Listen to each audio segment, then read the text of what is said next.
ឯកឧត្តម ឡាវ មិញហួត អញ្ជើញជាអធិបតីក្នុងពិធីប្រកាសកែសម្រួលនិងបំពេញបន្ថែមសមាជិកភាពក្រុមការងារគណបក្សចុះមូលដ្ឋានឃុំព្រាល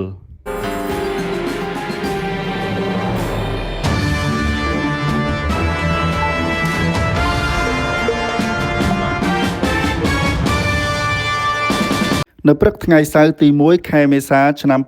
2026នេះនៅទីស្នាក់ការគណៈបកប្រជាជនកម្ពុជាឃុំព្រាលបានរៀបចំពិធីប្រកាសកែសម្រួលនិងបំពេញបន្ថែមសមាជិកភាពក្រុមការងារគណៈបកចុះមូលដ្ឋានឃុំព្រាលស្រុកកញ្ជ្រៀចខេត្តព្រៃវែងក្រោមអធិបតីភាពដ៏ខ្ពង់ខ្ពស់របស់ឯកឧត្តម ឡាវ មិញហួតប្រធានក្រុមការងារគណៈបកចុះមូលដ្ឋានឃុំព្រាលការកែសម្រួលនិងបំពេញបន្ថែមសមាជិកភាពក្រុមការងារនៅពេលនេះមានគោលបំណងពង្រឹងរចនាសម្ព័ន្ធដឹកនាំបង្កើនប្រសិទ្ធភាពការអនុវត្តភារកិច្ចនិងជំរុញការចោះជាប់ជាប្រចាំជាមួយប្រជាពលរដ្ឋនៅតាមមូលដ្ឋានស្របតាមគោលនយោបាយនិងទិសដៅរបស់គណបក្សប្រជាជនកម្ពុជាដើម្បីធានាឲ្យការបម្រើប្រជាពលរដ្ឋកាន់តែមានប្រសិទ្ធភាពឆ្លើយតបទាន់ពេលវេលាចំពោះសំណូមពរនិងតម្រូវការជាក់ស្ដែងរបស់ប្រជាពលរដ្ឋក្នុងឱកាសនោះឯកឧត្តម ឡាវ មិញហួតបានថ្លែងកោតសរសើរនិងវាយតម្លៃខ្ពស់ចំពោះ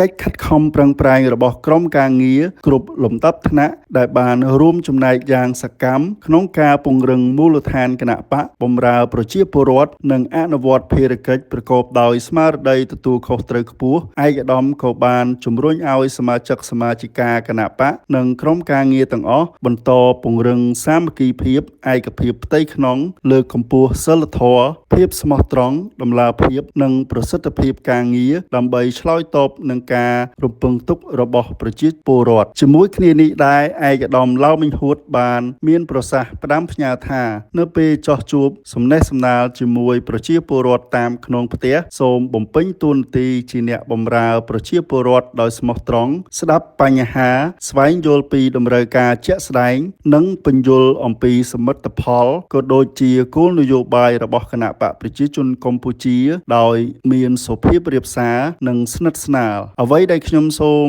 តែមួយគត់គឺសូមឲ្យបងប្អូនប្រជាពលរដ្ឋបន្តជឿជាក់និងបោះឆ្នោតគាំទ្រគណបក្សប្រជាជនកម្ពុជាដើម្បីរួមគ្នាថែរក្សាសន្តិភាពស្ថិរភាពការអភិវឌ្ឍនិងភាពរីកចម្រើនរបស់ប្រទេសជាតិឲ្យស្ថិតស្ថេរជានិច្ចក្នុងពិធីប្រកាសកែសម្រួលនិងបំពេញបន្ថែមសមាជិកភាពក្រុមការងារគណបក្សចុះមូលដ្ឋានឃុំព្រាលបានប្រព្រឹត្តទៅដោយជោគជ័យក្នុងបរិយាកាសសាមគ្គីភាពភាពកក់ក្ដៅនិងការបដិញ្ញាចិត្តខ្ពស់ក្រុមការងារគ្រប់លំដាប់ថ្នាក់ទាំងអស់បានបង្ហាញឆន្ទៈរួមគ្នាបន្តចោះជាប់ជាមួយប្រជាពលរដ្ឋស្ដាប់និងដោះស្រាយបញ្ហាប្រឈមនៅមូលដ្ឋានឲ្យបានទាន់ពេលវេលានិងព្រមទាំងរួមចំណែកពង្រឹងជំនឿទុកចិត្តរបស់ប្រជាពលរដ្ឋចំពោះគណបក្សប្រជាជនកម្ពុជាឲ្យកាន់តែរឹងមាំនិងមានប្រសិទ្ធភាព